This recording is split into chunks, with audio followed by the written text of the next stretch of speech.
Hi everyone, Melanie here and welcome back to my channel.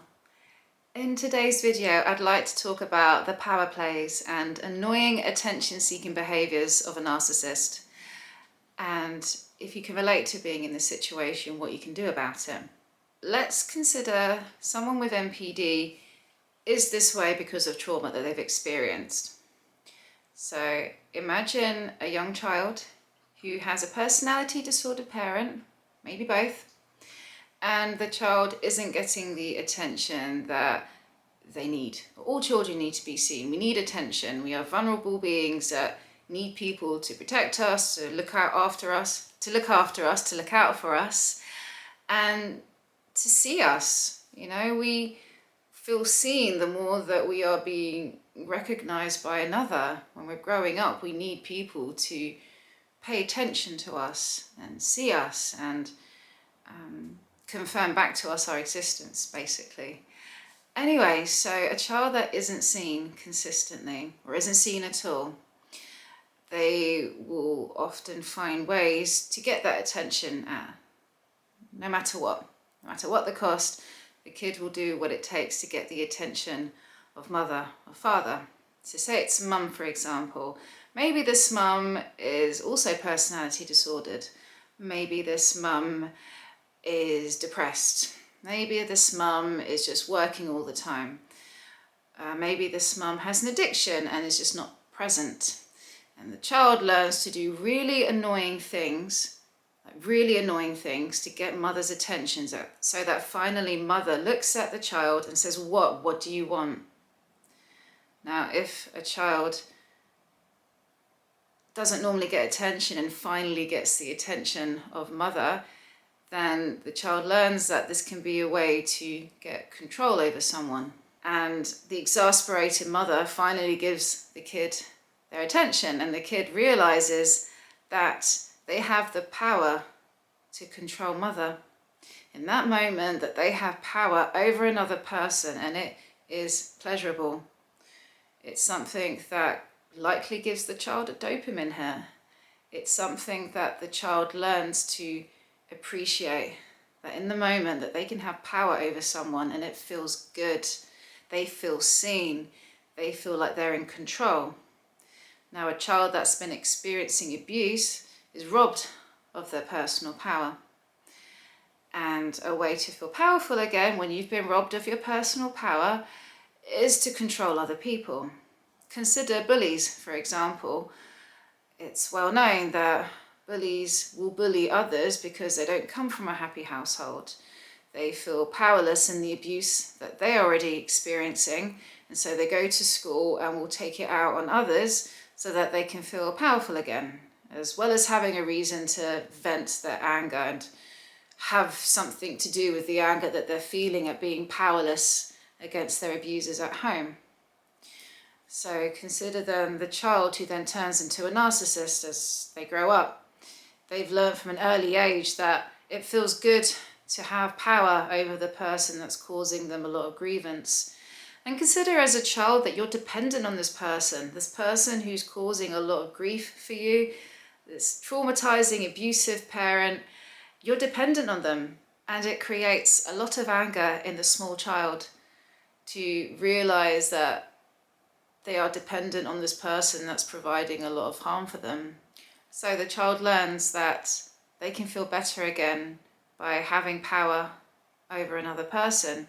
To be in control over the situation helps them manage their feelings of anxiety, of helplessness, of the inner chaos within. By controlling the situation, by controlling other people, they can feel better about themselves. And so, as an adult, someone who is like this, you will notice that in a relationship that they are very controlling people and often will not do things that you want to do and only do what they want to do. And at the beginning, you may not have seen this so easily because they may be very charming and will be making more of an effort to be seemingly more agreeable and let you decide where you want to go. And you've probably been idealized a little bit as well, and they're more likely to be more agreeable with what you want to do. But once the charm wears off and you see them for actually how they are, they're very disagreeable people, and they're quite contrary people as well, meaning that they like to disagree with what you're saying. They like to say the opposite. They believe the opposite. To be contrary with another person. That they may not have been like this with you at the beginning, perhaps because they're trying to reel you in. So they're going to put their best foot forward and be more agreeable and use what little empathy they have to ascertain what it is that you need and want and give it to you so that you stay in relationship.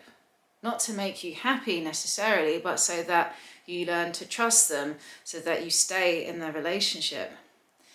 And as time passes, you will see their true face more and more.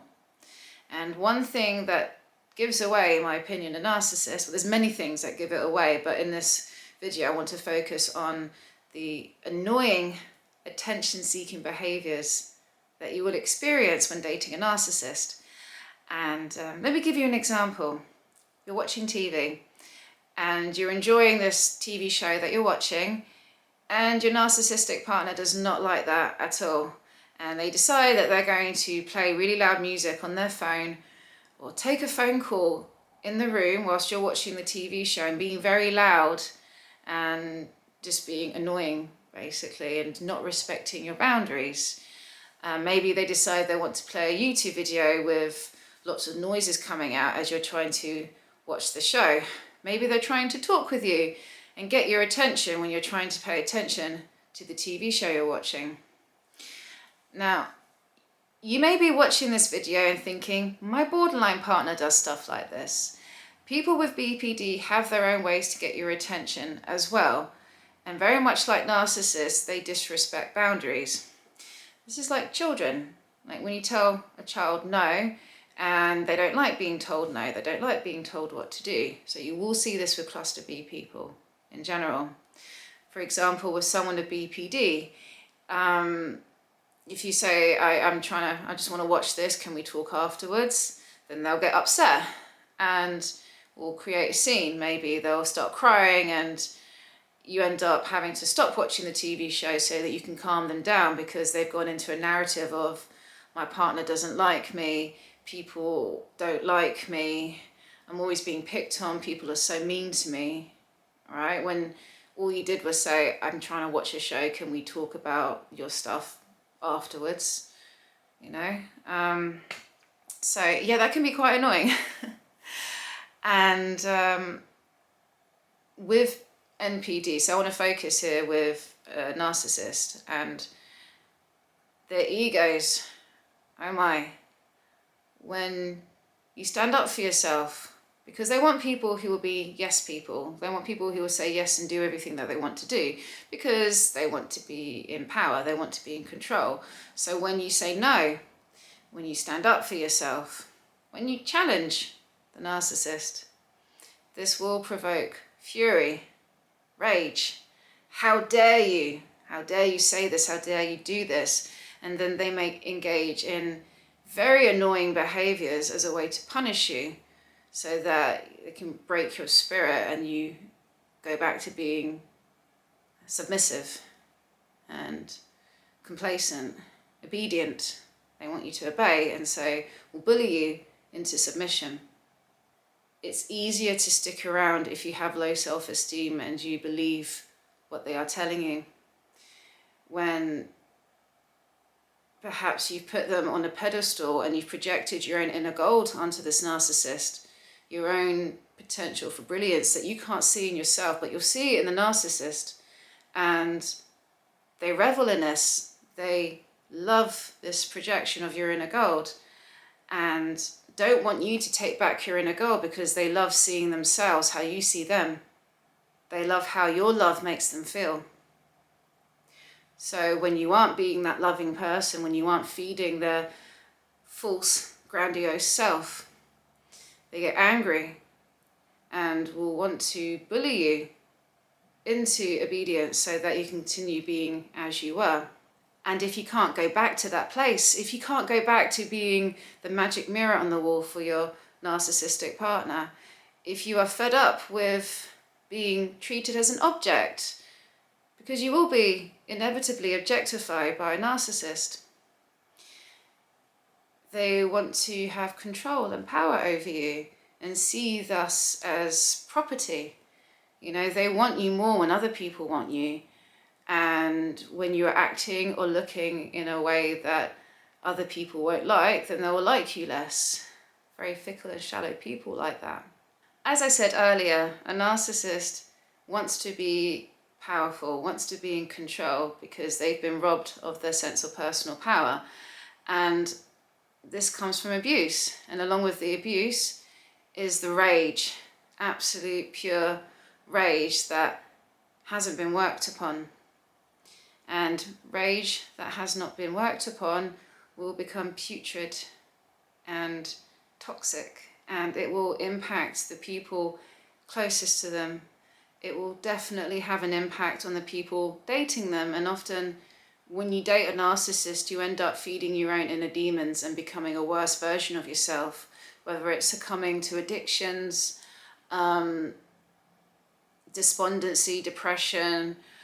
We often do become our worst versions when we're with someone who has problems relating to heart. And I think this is what's going on with narcissists. They have issues relating to heart. And when I say relating to heart, I don't mean on a physical level.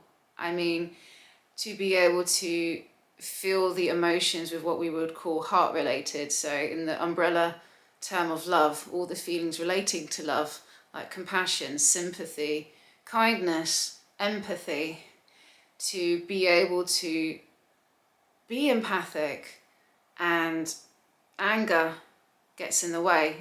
Being angry creates empathic breaks, meaning we aren't able to be empathic when we're angry. And the problem is that when you're dealing with someone who has anger issues, empathy will go out the window. And you may not have seen this at the beginning because they were angry with you. But now that they are angry with you and you can see this, just how they aren't willing to consider what it's like for you. Instead, they're feeling quite self-entitled. And often people who are identified with being a victim, I'm not talking about people who are victims, I mean people who are attached to having a victimhood mentality. They see themselves as a victim always. A victimhood complex plus anger plus entitlement mean that empathy goes out the window pretty much all the time. And the pride of a narcissist means that they aren't willing to humble themselves and consider that they could be wrong.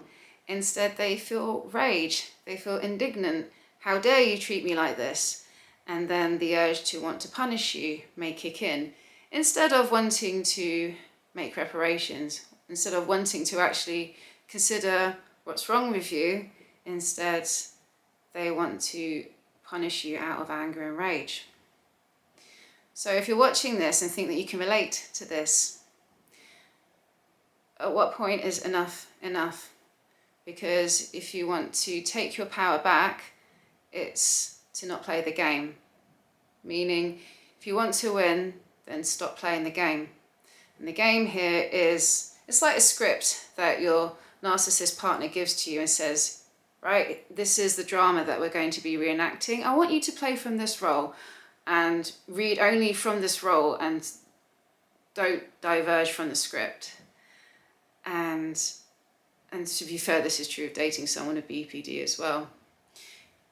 When you don't want to read from the script anymore, you don't want to keep playing the role of rescuer, you don't want to keep playing the role of perpetrator, where you just don't want to keep playing the roles that they've assigned for you, it can be very challenging for the partner who is being so controlling as a way for them to manage their own forces of chaos within. You are not their property to control. You belong to yourself. And if you feel like you've lost yourself in this relationship, do get in contact with me. This is something that I could perhaps help you with some counselling and coaching. If you feel like you've fallen into the orbit of your powerful, domineering partner and you're suffering as a consequence, it's for you to find your own centre of gravity again, to find your own feet on the ground and connect back with yourself, and to make reparations from the self-betrayal by being with this narcissist. because ultimately you will betray yourself being in a relationship where you aren't being truly respected and loved in the way that you deserve to be. And as I said time and time and again, we accept the love that we think we deserve. So if you feel like you can relate to this, do reach out to me. I am here to help.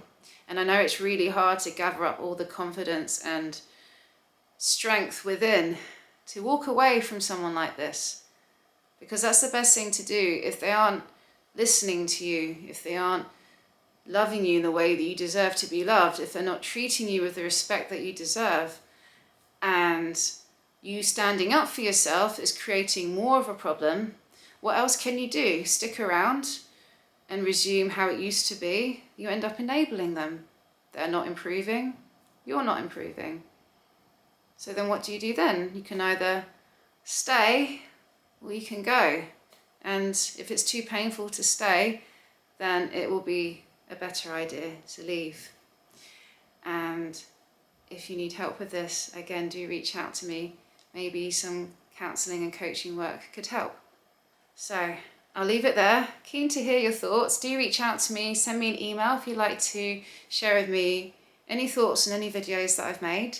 If you'd like to hear more about my online counselling and coaching services, send me an email. And I shall leave it there. If you've got any video requests, by the way, I am keen to hear. Do send me an email.